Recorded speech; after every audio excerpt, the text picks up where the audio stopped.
okay. You all right? Okay. Can you raise your right hand? Do you swear or affirm the testimony you are about to provide is true and accurate? I do. Thank you, Mr. Jorde. Thank you. Please state your name. Paul Berge. And Paul, you're married to Jennifer, is that right? That's correct. And the two of you have land that's being targeted by Summit for their proposed pipeline in Clay County? Yes, we do. And you and Jennifer caused to be filed pre-filed testimony where you lay out some of your concerns in opposition to this pipeline, is that right? Yes, we did.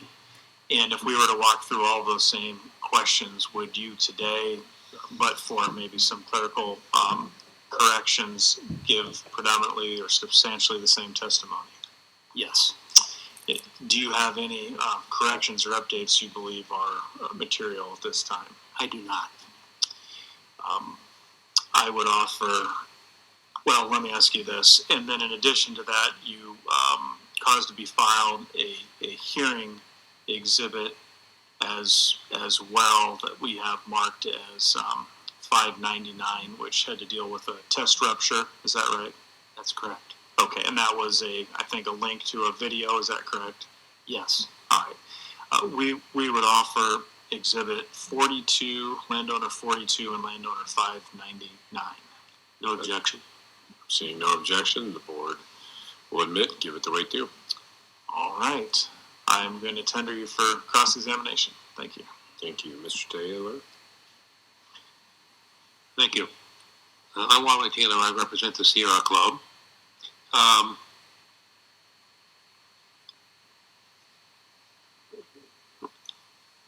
When and how did you first learn about this pipeline project?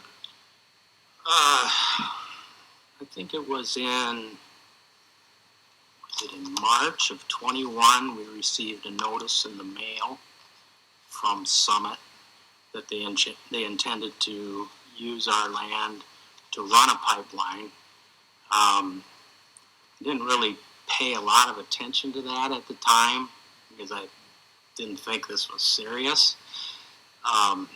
But then we got continued notices and then making us aware of... Sorry, Mr. Berge, can you move in closer to the mic or move the mic closer to you? Sure.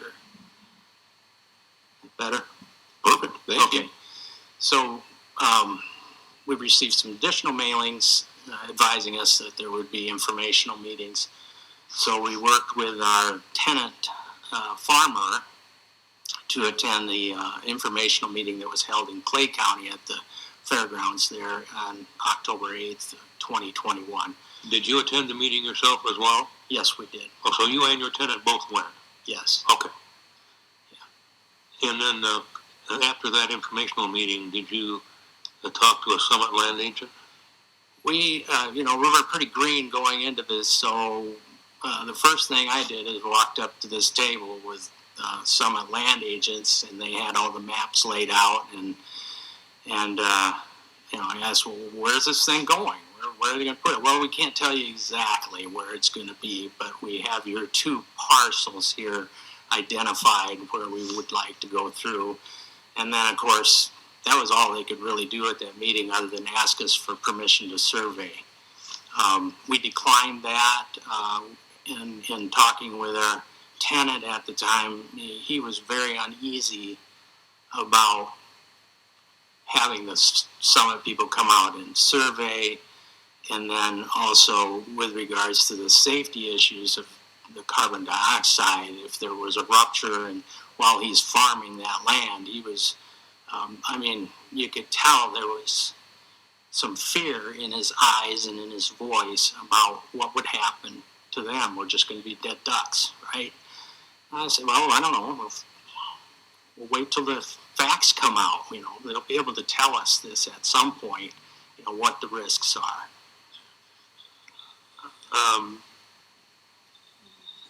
What, if any, follow-up contacts did you have with Summit land agents or representatives? Well, they had my wife's phone number, so she got some calls from the first land agent, which his name was Lauren Peterson, and he was the one we spoke to at at the fairgrounds at an informational meeting. So her phone was kind of blowing up with calls from him seeking to survey, and then finally at chain of communication. We're really on the communications because she didn't want to talk to him. We didn't want this pipeline. So that line of communications with Lauren Peterson ended with an email on December 30th, 2021, asking us again for permission to survey because he hadn't been able to get a hold of us by phone. So Mr. Peterson sent you an email? Sent my wife an email, okay. Yes. Okay. Yes. We didn't respond to that. We made it pretty clear to him in our initial meeting that we weren't interested in this, and that was our feeling all along. Then in further communication with Summit, on March 8th, we received what we learned to be an improper notification of intent to survey, in that it wasn't delivered according to the state law as far as being the type of mail registered, and for the recipient only, which at the time was my wife because she was the sole person on the deed. So we ignored that because it was improper, and we never received any other notification for request to survey beyond that. And then finally, a new land agent, unbeknownst to us, paid a visit to our house, left some keychains and business cards and things like that on one of our vehicles because we weren't home at the time. And then again, at another occasion on April 25th, 2022, I remember this pretty vividly because my wife and I were having dinner, and the doorbell rang, and we live on a private drive, so we don't always open our door because, we know if we're getting company or somebody's coming to visit us. And if it's not, it's probably a door-to-door person looking to sell us something we're not interested in. Well, we were right about that. It was the Summit land agent named Lee Birmingham pounding on our door because we didn't answer it. I thought, well, that's a great way to start a relationship, right? So that didn't go well. I mean, I explained to him that I wasn't impressed with the rudeness of, disturbing us without notification. And I told him at that time that we weren't interested, very plainly, in any kind of easement or anything like that. And then at that time, I provided him with our attorney contact, Mr. Jorde, and I asked him that if he wanted to communicate even further, that he should communicate through our attorney. What did he say to you in terms of signing an easement and permitting the survey? Well, the conversation was pretty brief. I wanted him off our property. I didn't want to discuss anything with him. He had indicated that he had an easement to discuss with me, and I think at that time, we did receive a proposal in the mail for the easement with money and things like that, but the terms of that easement, well, first of all, we can't live with the terms of the easement, but the cash, what they were offering was ridiculous because, it basically took the value of our land that day and didn't include any kind of compensation for future value, future opportunities. It was totally based on that strip of land that they wanted, and it didn't take into account all the trouble and destruction that pipeline is going to cause us. So we just kind of laughed it off. What future value and future opportunities are you referring to? Well, there are a lot of wind turbines going in that part of Iowa. It's good wind energy area. Our tenant actually has 2 windmills on his farm that are part of a cooperative, I believe, that some of the farmers have been part of in that part of the state. We've always felt that the location of our land is kind of up at a higher elevation that would be ideal to place a couple windmills on that if we were ever offered to do that. And of course, with the windmills, it's different than this pipeline. They're going to pay you year to year to lease your land, and they're going to share in the profits from the energy that's produced by that. We don't see anything like that in an easement from Summit. It's strictly, here's your one-time payment, see you later, bye. And then they take the money, the profits that they talk about. We're never going to see that money. Okay, let me back up a minute. You talked about a survey. Did they ever survey your property? Not to my knowledge. The neighbor to the east across the county road there her name is Jill Williamson, and she's in Palo Alto County. I believe she testified as a non-intervenor here at this hearing.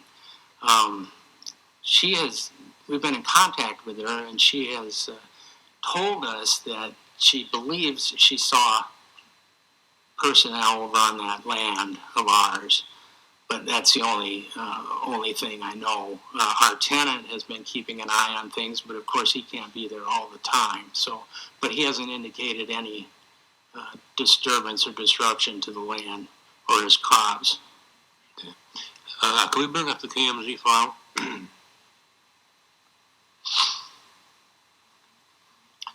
Does this appear to be your land and the pipeline route as you understand it? Yes. Okay. Yes. So there are two parcels here, actually. Well, they divided this parcel into two tax parcels. I don't know why they did that, other than farmers like things to be square, I guess. So, so each one of these is 20 acres. This is a gravel county road. Goodness.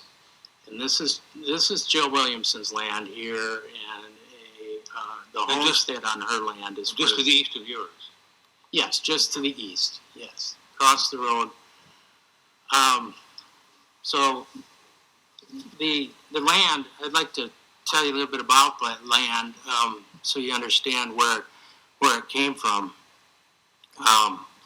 That quarter section there, it's 160 acres, was purchased by my wife's great-grandfather and great-grandmother in 1893. And they farmed that land together until he passed away in 1919. So at that time, our great-grandmother and her children, which were 4 boys and 2 girls, continued to farm that quarter section, and they had livestock. When our grandmother passed away in 1953, our grandmother, Eileen Crew, and her sister, the 2 girls of the family, they bought the land from the brothers. And those 2 women lived on and farmed that farm until 1985, when they decided to rent it. And then our grandmother passed away in 2013. And so that house that you see on the east edge of that quarter section, that was our grandmother's house. So that's along that gravel road just north of your parcel? Yes, that's correct. And does somebody live there now? Yes. There have been various tenants, renters, that have rented and lived in that house over the years, and the property records show that it's currently owned by somebody from California. I don't know who they are. But then our farmer, our tenant that farms our land, also purchased the rest of this section, the 120 acres roughly there, from the heirs to our grandmother. But my wife and I, we had a close relationship with our grandmother and understood what that land meant to her. And so we decided to keep that. We thought that was the right thing to do, to keep that land and continue to have it farmed by the tenant who has farmed it since 1985. I notice also there are some buildings along that gravel road south of your property. Is that a residence or just some outbuilding? I don't believe that's a residence. You're talking right here. Yes.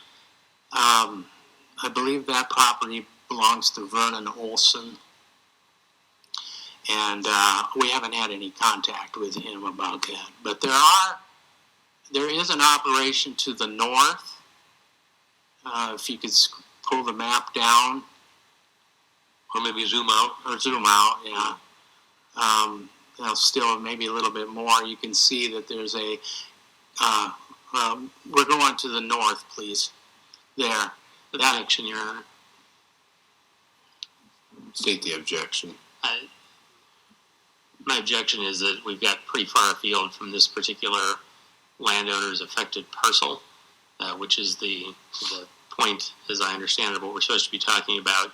We're now getting into, a variety of parcels and buildings and things that are not related necessarily to this landowner and are quite distant from the subject land. Mr. Taylor. I'll ask another question. Thank you, sir.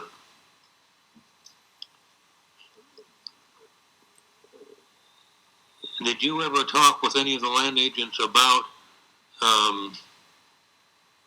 the route they were proposing through your land? We did not. The latest, I believe there was an Exhibit H mailing that came out, I can't even tell you, maybe a few weeks ago. And that's the first time I've really looked and studied that those maps. And if you look at that Exhibit H filing, they've left a strip of land along this fence on the south border here.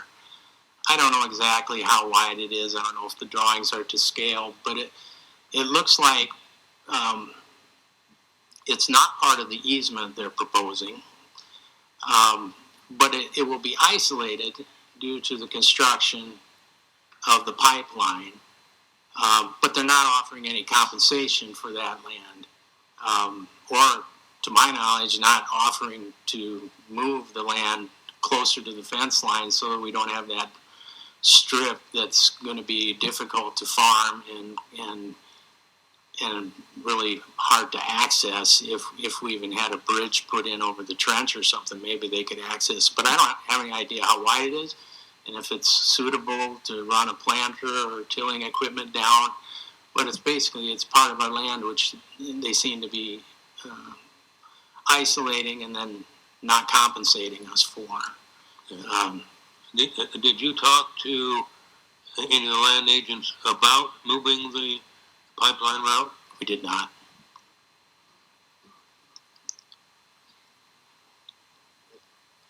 Did you have concerns about the structural integrity of the pipe? Well, my wife and I, and as much as this land has been in our family and farmed, my wife and I are not farmers. She has her own career, and I've had a career as a metallurgical engineer, and I've done 25 years in failure analysis and certified welding inspection.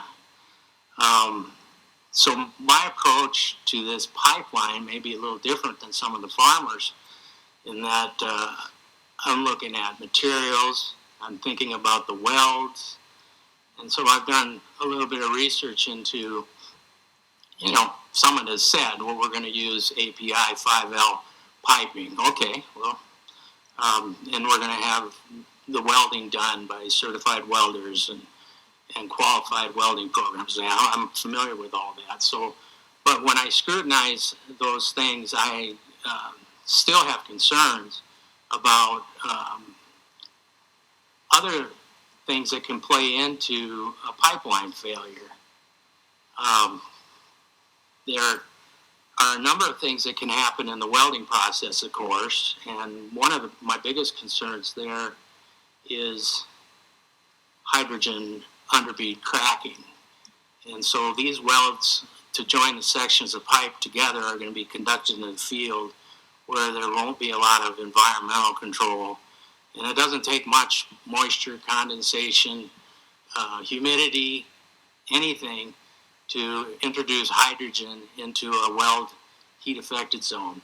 So that's one of the things that could happen, and that would not be detectable by an x-ray of that weld once the weld is installed. You wouldn't see that there's hydrogen underbead cracking because it hasn't cracked yet. It takes time to develop, so the hydrogen gets in there, and then down the line after the pipe's buried and everything, that material around the weld becomes embrittled and can lead to failure. The other thing that is kind of interesting to me is when we talk about the Satartia failure, I pulled up the failure analysis for that pipe. Well, so you say, well, you know, pipelines are safe. We never see failures at girth welds, for example. It's one of the safest parts of the pipe. But the Satartia failure shows us otherwise, that pipeline failed at the girth weld, which is the weld where the pipes are joined together. So that just tells you that, yeah, you can say all day that something is built with the best materials, safe practices, blah, blah, and all that. But when, you know, best intentions and best designs die at the failure site. When a pipeline failures or any other component fails, you don't go back and say, well, we designed it perfectly. You look for what was the cause. And there's a number of causes that could lead to a pipeline failure in service, including the weld, mechanical damage to the pipe, internal stresses in the pipe, movement of the ground, like what happened in Satartia. So it's not a sure bet, no matter what you do. Has someone shared with you, or have you determined what the dispersion distance would be if there were a rupture? No, they have not. And I was listening to Mr. Harden's testimony. He's actually apparently not too far from where our parcels are, because he had mentioned that it was a 20-inch pipeline, which I think that's what's been denoted on our maps.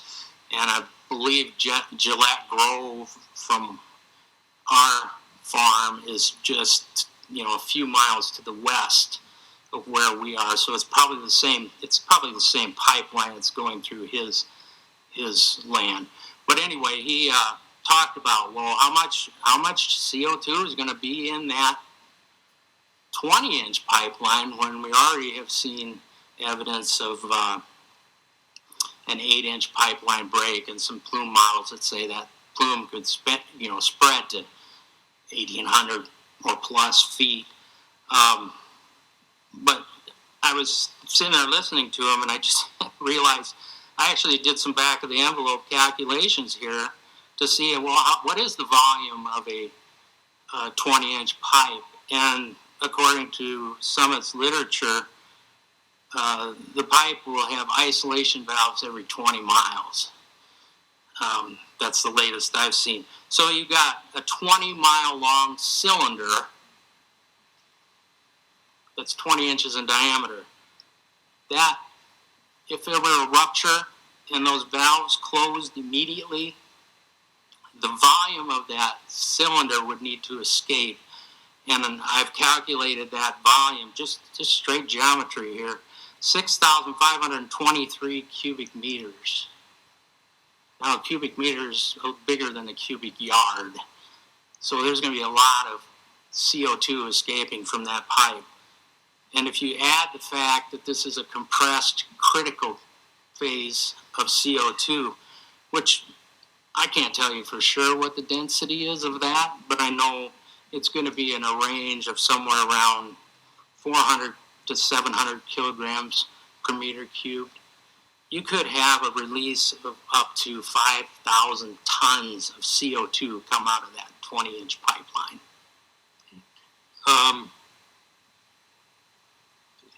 If there were a rupture, where would the closest emergency response personnel be?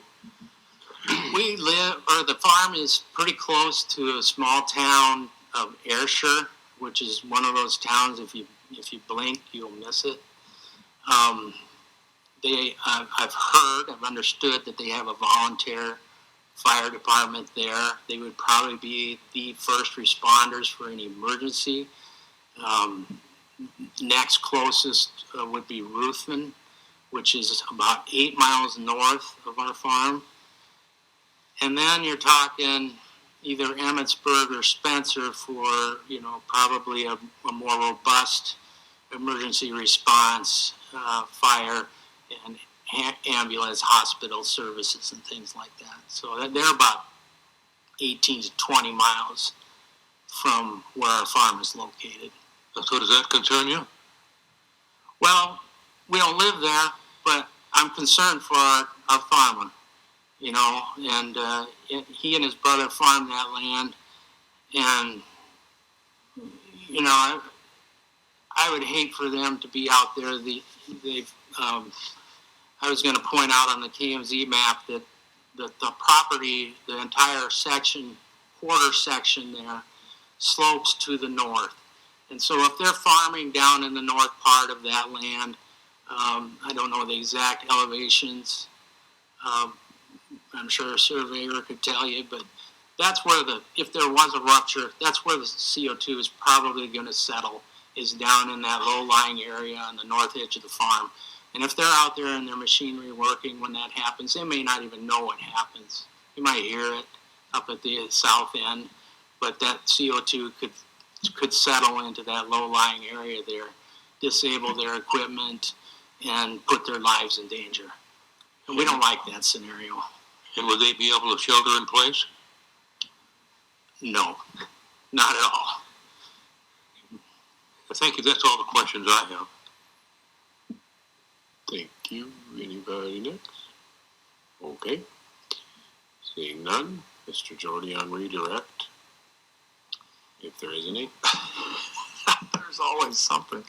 I love learning facts about my clients when they're on the stand. So are you retired metallurgical engineer then? Or are you still doing that?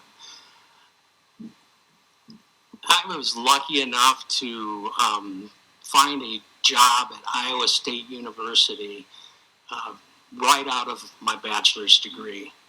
So doing research work in the Ames laboratory that's on the Iowa State campus, I was able to complete a master's degree, and then my colleague and I started a program where we used special economic development money from the state of Iowa to assist manufacturers across the state in improving their products. So that got me into failure analysis, and I spent probably 25 years working with companies, looking at product failures, developing my expertise in steel and failure, and I was able to retire at the old age of 55. But that was just due to good financial planning, and my wife and I, she's going to join me soon in retirement, I hope, and we'll go from there. So when you were being asked questions about your thoughts relative to failure of a pipeline in your calculations, that was based on, informed by your professional and engineering background, right? Yes, it was. In terms of the surveying, if Summit did survey, they would have done so without your permission, correct? Yes. And you haven't seen, obviously, any results of the survey or any survey data?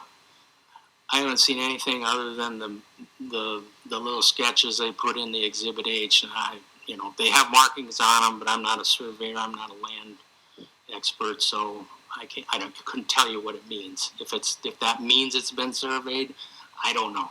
Or they could have just pulled data off of a county record. I don't know. So, but I haven't seen anything. And have you or your wife received any contacts from Summit since that encounter at the door that you said was brief, where they seemed rude about wanting you to sign the easement? No, we have not. Okay, all right. I don't have anything further, sir. Thank you. Thank you, Mr. Berge. You're excused. Thank you. Do we know who we're bringing up next, Mr. Jorde? Yes, we do, I think. Okay, well, you're going to get an extra 5 minutes. Okay. Be right back.